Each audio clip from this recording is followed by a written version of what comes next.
Hello and welcome to this week's edition of the New Haven Independent Vlog News Summary, direct from our newsroom, otherwise known as my compost heap.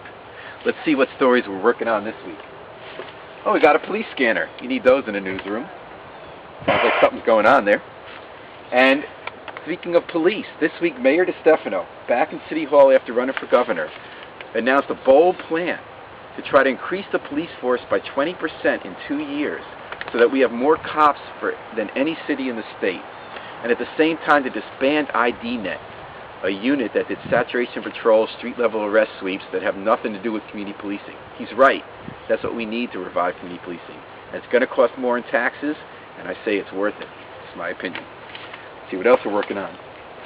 Oh, it's time to do the laundry, and there's some dirty laundry at New Haven Linen Laundry Factory off the boulevard on Derby Ave. Because that's where workers say they work in sweatshop conditions and they want to form a union, mostly women, mostly Latina.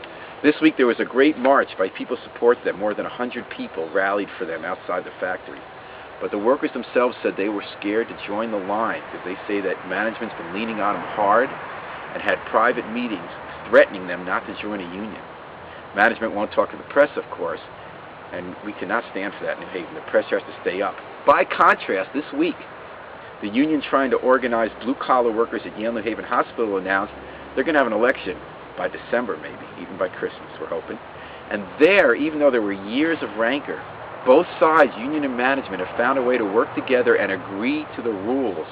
And at this point, it's going peacefully, and we're hoping that stays that way. What else do we have? Oh, got a good bottle of red wine here.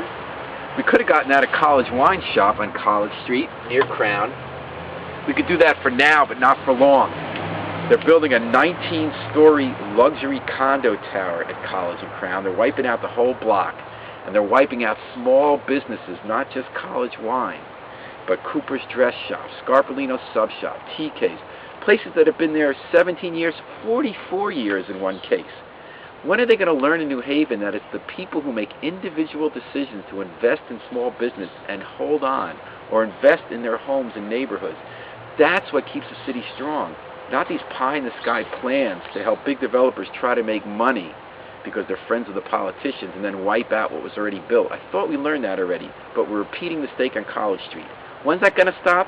Well, maybe when we stop having a mayorally appointed zoning board that in this case gave the go-ahead to the developer because of all his political connections and because of the money that goes to the politicians to get reelected. Maybe we can have smart development if we clean up government that way. Oh, we got a shovel here and some good news about a different building project. St. Luke's Church had a groundbreaking this week. They brought out the shovels to Goff Street, a block from Dickerman Street where 13-year-old Joanna Cole was killed. St. Luke's is building a whole elderly housing complex that's going to be affordable for seniors in that neighborhood. And it's part of the church's idea to make their part of Dixwell a strong, stable neighborhood, and that's what religious institutions need to be doing, is showing the way. There was more reason that was good news. One of the people holding the shovel this week was 92-year-old Josephine Jarvis Gray. She's been at St. Luke's for 83 years. She's a retired factory worker from Winchester's. She never made a whole lot of money, but she always saved it and always kept giving small amounts to the church and saved away other little bits of money to help her family as they were growing up. The church said that's someone who's an inspiration for the center, so they named the whole senior center housing complex after her. And she's going to move in. She's 92, and we're hoping here at the Independent that a year from now we're going to celebrate the opening of that building in her name and watch her move in. Till next week, this is the New Haven Independent Vlog News Summary, and remember, always pick up your trash.